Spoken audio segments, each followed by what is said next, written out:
Welcome to the Million Vegan Grandmothers podcast. And I am here with Angel and Light from Gentle World in Hawaii.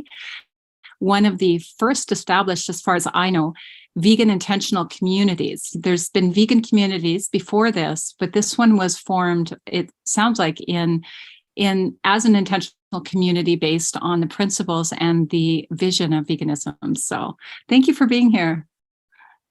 Thank you for having us. Thank you for having us. Yes, especially. As far as I know, we were the only vegan community for years. I don't know how many there are now. I hope there are many. But when we started, we looked around there. There were no vegan. There was no word. Nobody knew the word. And if anybody knew it, they would say vegan. It's hard to find vegan communities even now. People ask us if we know of other places, and somehow it hasn't been easy to find other places that have actually been able to last and survive. Well, that's what Paul Watson said, Captain Paul Watson, in an interview that I did with him yesterday. He said, before the word vegan people used to look at you as if you're from a planet called Vega or something. So now it's different. So that on that note, tell me when Gentle World got started in Hawaii as a conscious, intentional vegan community. It didn't start in Hawaii. It actually started quite a long way from Hawaii. In Florida. In Florida, didn't it start in upstate New York? Well, not as a community. A community was mainly in Florida. I mean, it started with us in New York, my wife and I. But as a community, it started mainly in Florida because it was warm and cheaper and easier to live in that warm climate. And back then, we needed cheaper. It was 1970 when Light and Son became vegan, and they didn't know there was a word, but they, one step at a time, became vegan through their realizations. And then just friends who got together who listened to what they were saying about it and agreed, which was very few and far between, that people felt the same way. And those people wanted to band together because they felt isolated from the rest of humanity around them that did not understand that at all. And that's kind of how Gentle World was born. Well, briefly, I'll tell you how it came about was when at the time, my future wife and I got together. We said, well, what we want to do with our lives is follow the truth, find out what the truth is, and then live it. And shortly after that, we went to a movie, kind of a documentary movie. I think it was called Mondo Cane, which I'm not sure, which means dog's world. Anyway, it showed all the different insanities in the world, of which there are many. And one of them was 4 strapping men hitting a bull over the head. I think it might have been after a bullfight, hitting him over the head with sledgehammers. And the poor creature was screaming. He's a huge bull, screaming. And they must have taken him 20 hits before he went down. So we walked out of the theater. We said, well, there's a truth we didn't know about. Is that how they get meat? I mean, I never thought of it before. I grew up with Elsie the cow. They used to show, I don't know if you're old enough to remember Elsie the cow, but they tried to make it like a cartoon, like everything was okay. Mm. Well, we came out of there and we decided not to eat meat. And then we looked further into it and what they do to animals. And we became vegan. We stopped the other things. We stopped using wool, we stopped using leather, we buried our boots, my army boots and shoes and things. And we didn't know there was a name, we just knew that that's what we were doing. We were avoiding all things that cost animals their lives. So that's how it began. And then we couldn't sit with people who ate meat. It was difficult to even converse with them because they thought we were nuts. So eventually a few people, as Angel said, listened to us and became vegan themselves. And before we knew it, we were forming a group, which back then was called the commune, which back then was easy to form. See, the powers that be, they don't want you to cooperate and get together, which is really a way to handle the world. The truth is the whole world's a community, a commune. So we had to fight that battle. But at one time, there were 35 of us. Every Thanksgiving in Florida, when we lived in Florida, we would have all the vegans we knew back then, it was probably about 70 in the whole state. And we would have a big Thanksgiving, a real Thanksgiving dinner, in which giving thanks was the truth of it. And we would all have, we became the food people, because when we started, the food was, to say the least, bland. And we knew that it wasn't going to be easy to talk people into changing what they were eating into eating bland food. So we became the food people. My mother was a chef, not a vegan chef, a regular chef. And we learned different tricks from her. And we became the food people. At one time, we had the best chefs that we knew of in the whole vegan world. And we used to, wherever we went to a vegan meeting, we would be the ones who brought the food. And that ended up leading to the publication of their first cookbook back in 1981, which was, back when vegan recipes were very hard to come by. Nobody really knew how to prepare food. And they published a full-length, 100% vegan cookbook called The Cookbook for People Who Love Animals. Originally called The Cookbook for People Who Really Love Animals. The publisher didn't want us to say that. And we couldn't use the word vegan. Nobody knew what it meant. We had to say pure vegetarian. Mm-hmm. This goes to show you how far things have come in that way. That's my biggest hope. It's how far things have come. Not that it's over by any means, but it certainly is going. It's an idea whose time has come. And there's nothing, I think Victor Hugo said that, nothing that'll stop an idea whose time has come. And that's where it's at right now. And the hope is mainly in this new generation of kids who can see on the internet what they do to animals. I mean, I didn't know as a kid what they were doing to animals, but nowadays, at the push of a button, they can, or maybe two buttons, I'm not sure. That information is so much more readily available. It is getting out there now, the truth of what's going on. So that truth is coming to light in a whole other way.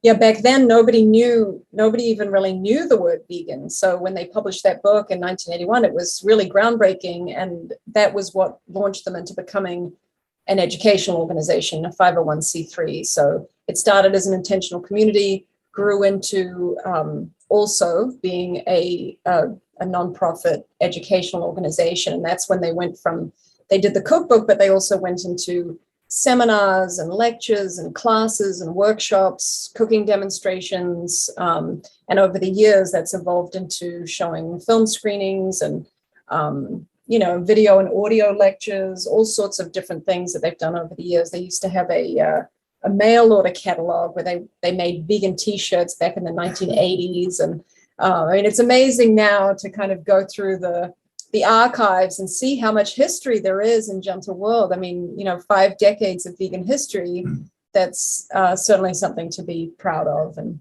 in 1984, we sent out Christmas cards to everyone we knew saying that George Orwell didn't know about us.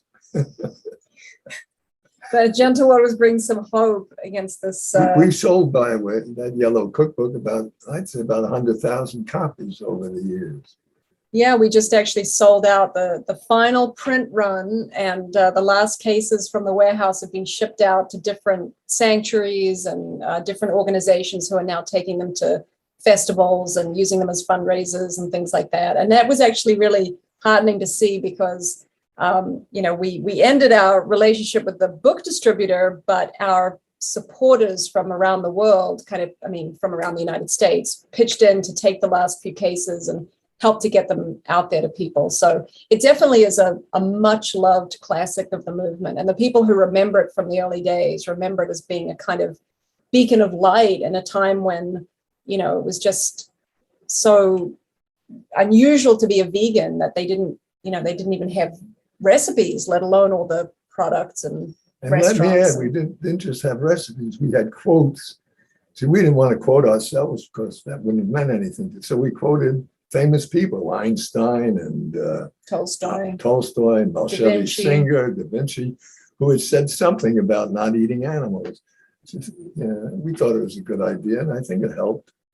Once again, we don't know what, but I see the changes in the world, so it came from somewhere.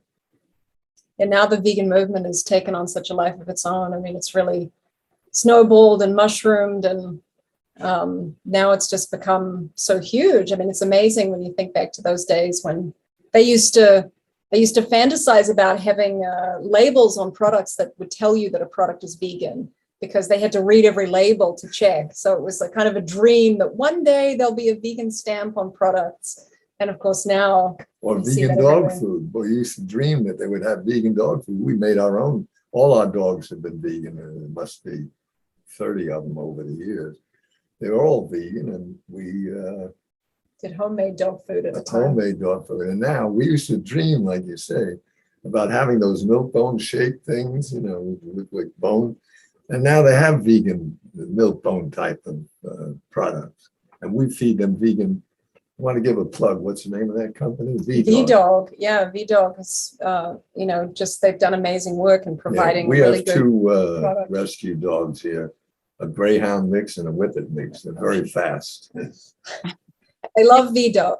I interviewed Linda Middle, the founder of V-Dog, on one of the podcasts, and it's lovely how that came about. And yes, I mean, it must be amazing to see the changes after 50 years, and especially in the last decade, it's really increased. And there's so many grandmothers that are very big participants now in the vegan movement, and have one of our participants, Reverend Beth Love, her foundation is Eat for the Earth, and her food book is called Taste Like Love. And so it's been a huge evolution in consciousness in the last while, and it must be beautiful to witness that after so many years of there being, very little change. As I say, it's the most hopeful thing I see in this world, because the only thing that's going to change people's consciousness. They can't go on killing and expect not to be killing. They kill four-legged living creatures, as is going on now. They're killing two-legged people. And now they're talking about a nuclear war. I must say, it's a little bit of an insane asylum. I mean, to talk about a nuclear war, that doesn't make a lot of rational sense, but they're talking about it. Veganism represents such a major fundamental shift in consciousness. Yeah, I mean, this whole idea of going from this idea that everything outside of ourselves exists to serve ourselves, which is kind of what the predatory mentality is. It's, if I want it, I will take it, even if it doesn't belong to me. Whereas veganism is more, a rejection of that, and an understanding that other beings' lives and what comes from their bodies and their children exist to serve them, not to serve me. So when we make that shift internally, it has such broad impact in the rest of our lives, in our ability to just demonstrate and practice respect towards compassion, respect, empathy, and this understanding of our place in the world, which is just one of wanting to tread more lightly and not cause harm when there's no need for it. Do as least harm as we possibly can. I think if everybody made that shift, obviously, we'd be living in a very different world, one which we wouldn't be so afraid in, not just other animals, but human animals too wouldn't have to be so afraid. Yeah, it's about love and service. That's what we all came here for. And it's about remembering our innate compassion. So what's going on in Gentle World right now? How many residents live there? How many people come and visit and learn about your community? How active is it at this point? Yeah, we have about 12 members, but they're spread out in different places. So here at our Hawaii Center, there's 5 of us here full time. And visitors coming and going. We had a really, really active visitor program.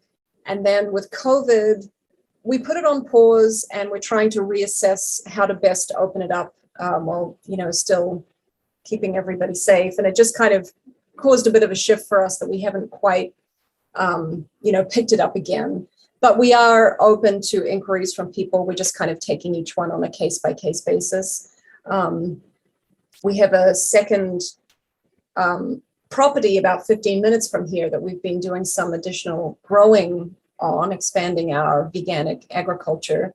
But the future of that is a little bit uncertain. So we're trying to come to how we're best going to be able to keep that going. But at the moment, we're offering grazing space to rescued horses, which feels really good because there's a horse rescue here that finds it hard to find grazing space. So the land is providing that for her. These are horses who were rescued from what they call last chance auctions, which is basically they've come from various places that horses are used for different things, and they will be sent to the slaughterhouse if they don't get one last chance, hence the name last chance auction. So this horse rescue sends people to these auctions and rescues horses, brings them here, and right now they're grazing on what we call vegan land, which is really beautiful to be able to offer them that space. Which, by the way, is a symbiotic relationship because it's very tall grass and very difficult to maintain.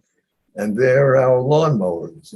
They do an incredible job. It's really nice. And they're beautiful to see, and they mainly eat all day.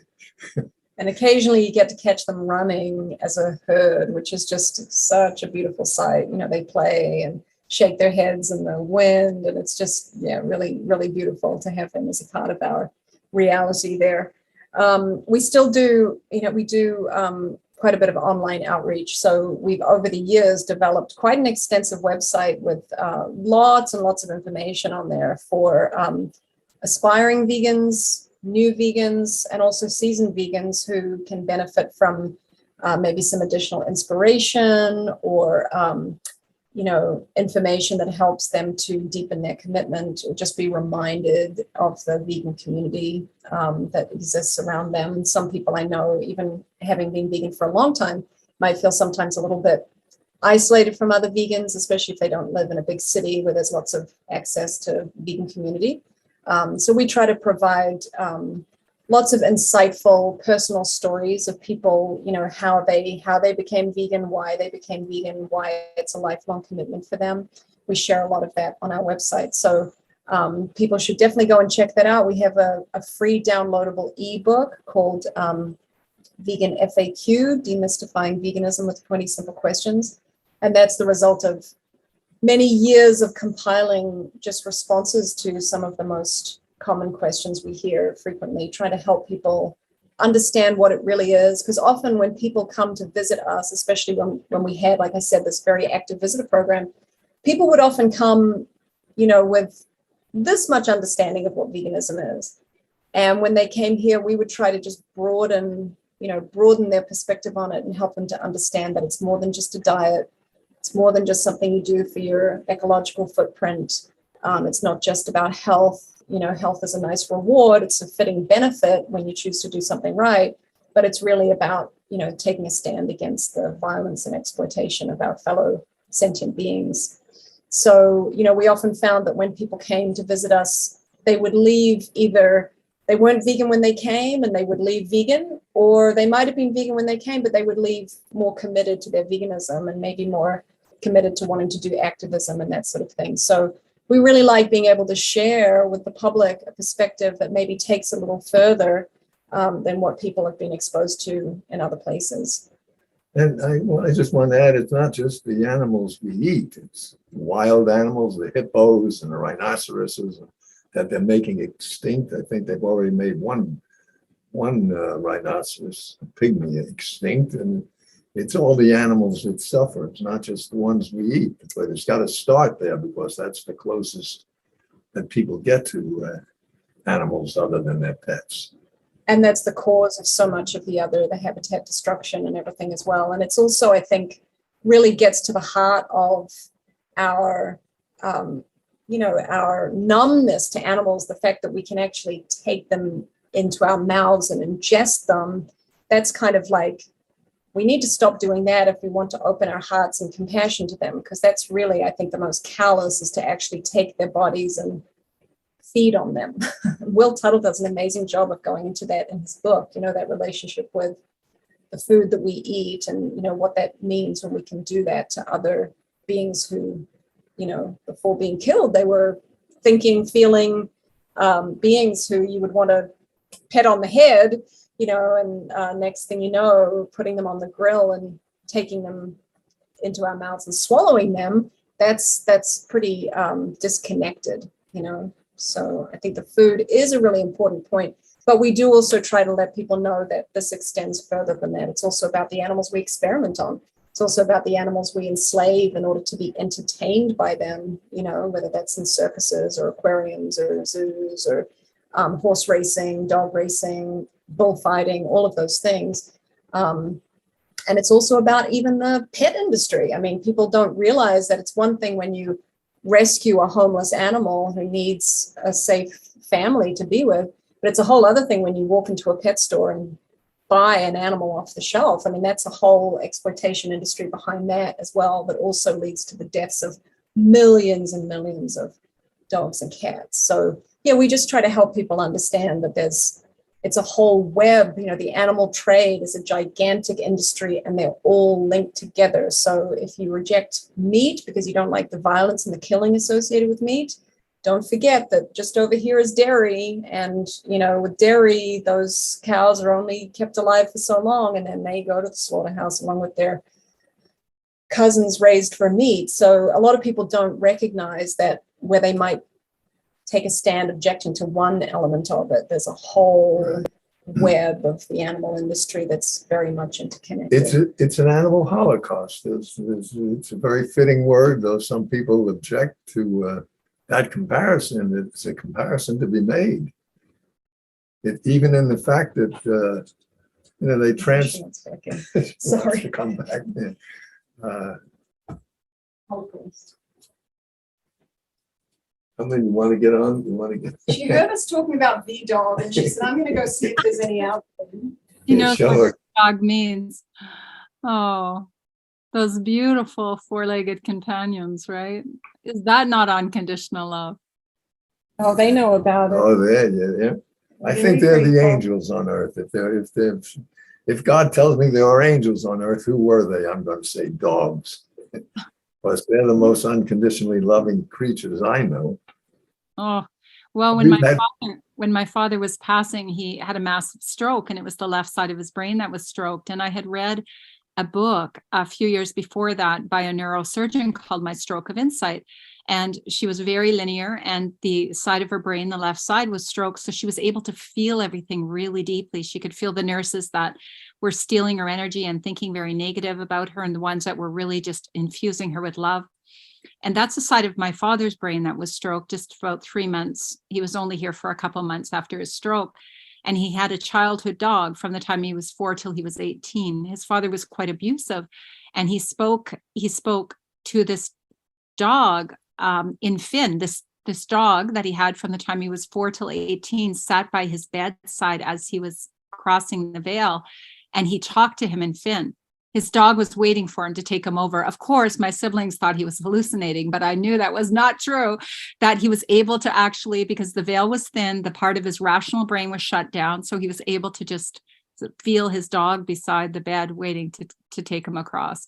So I have no doubt that's true. That changed me. That his dog that saved his life many times from the time he was 4 till he was 18, growing up in the middle of the bush in Northern Ontario, was waiting for him. Mm. Wow, that's lovely. That's really nice. Comforting. Yeah. Yes, it's something I would love to meet all the dogs we've had. The saddest thing about them is they don't live long enough. It's the only negative thing I can think about them is that they don't live. But a little boy once said to his father after he lost his dog that maybe they go so young so that we can love more of them. You know, if you only live to 90, you'd have one dog all your life. But and I know I look at that as perhaps a good answer, even though it came from an 8-year-old. These two, or maybe more so that it came from an 8-year-old. These two came from a local rescue, and they were both hard to adopt. You know, dogs who it was hard to find homes for, and she talked us into fostering them, which we tried to help them find homes, but it didn't go so well. So they ended up making a home right here. We love them. They're wonderful. Well, and I'm always curious about how a vegan diet will allow a dog to release trauma. Just as a human, you know, one of my teachers said he's a psychologist, a psychiatrist, but also an MD, Dr. Gabriel Cousens. I studied with Gabriel Cousens, completed a master's level with him in the Essene ministry in live food, spiritual nutrition. And he always made the connection when people would say to him, he was quite matter of fact, you can't say that there's certain, minerals and vitamins and certain nutrients and eggs, that maybe we should have. And he said, I'm not going to argue about the nutrients and eggs. I'm on a spiritual diet. I'm on a diet that's going to elevate my consciousness. And he said, maybe before, when somebody came in anxious, before he became, vegan, which he has been for many, many years, what used to, talk to them about what was going on for them. But he says, now it's like, what did you have for lunch?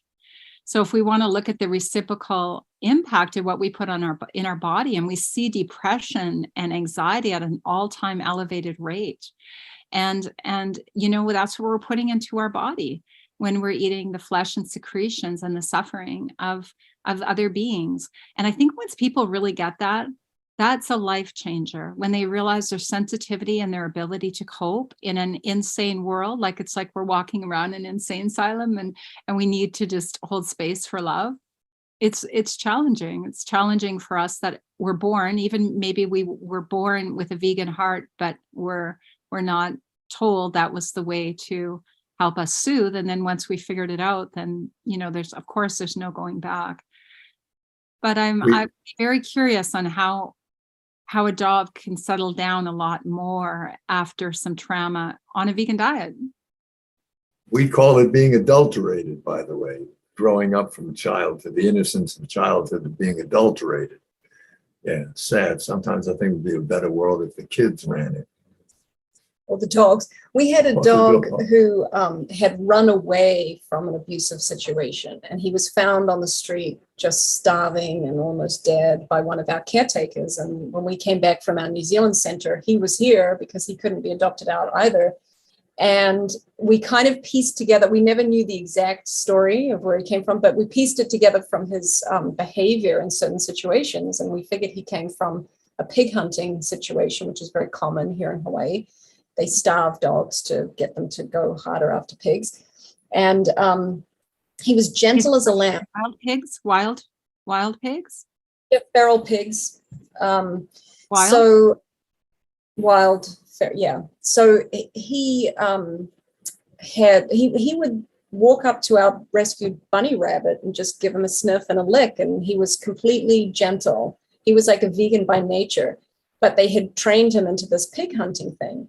So he, of course, with us, he was eating a vegan diet, which he was happy with from the beginning. And he had to heal from a lot of trauma. I mean, he would, whenever he was eating, he would look up every 10 seconds to make sure he wasn't being attacked by other dogs, because that's how it is in these pig hunting dog packs, is that when you're gentle like he is, you're kind of the bottom of the heap. And you could see that he was always having to keep an eye open. And I used to think about him, that he had pulled himself from a pig hunting situation to a vegan intentional community, to being the dog at a vegan educational center. And it was so fitting to his nature, that was so gentle and just wouldn't hurt our rabbit, and now here he was eating vegan food and becoming a vegan ambassador, being a vegan dog. And I sometimes thought there was this part of him that actually took himself from that situation, escaped, which is pretty incredible in the first place, and risked his death, because when they found him, he was dehydrated, starving, almost didn't make it through the night. There were two dogs. One didn't make it through the night, right? And I just felt like some spirit inside him knew that his destiny was to be a gentle vegan dog, rid himself of that past karma of hunting pigs and all of that. And also at the same time heal himself from the trauma that he had been through, because he did become so much stronger and more confident in his later years. We called him Valiant because he was so afraid. He was just like Great Dane mix. He used to look up at you with this look like, why are you being nice to me? I'm terrible. Don't you know I deserve beatings? And, it's like he had no faith in himself at all, but we helped him to restore that. He's one of the most beautiful dogs I've ever known. Such a sweetheart. Oh. Anyway, I digress. Oh no, it's not digress. It's perfect, because it's that love. It's that love for all beings that allows us. Sorry, that we have a picture of him right here.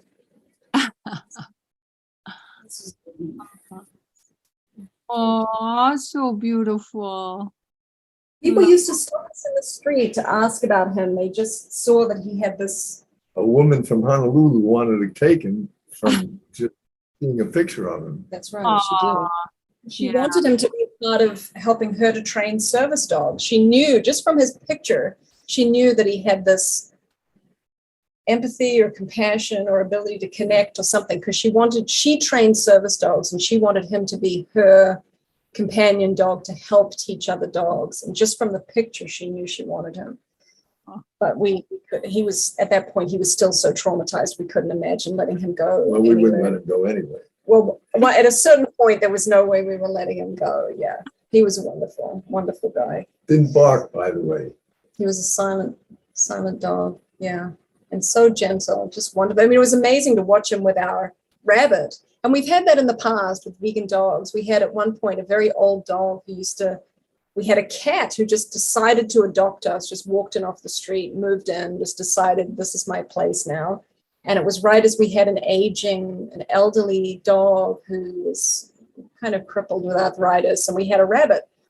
And the rabbit would come in from his place on the deck and hang out with Baba the dog and the cat, and the three of them would all come in and cuddle together. And it was just amazing to see, when animals are gentle and when they're, when the dogs don't have that meat in them, their aggressive tendencies really soften. Well, you can remember the expression fighting like dogs and cats. When I was a kid, dogs and cats always fought. There were no dogs and cats together.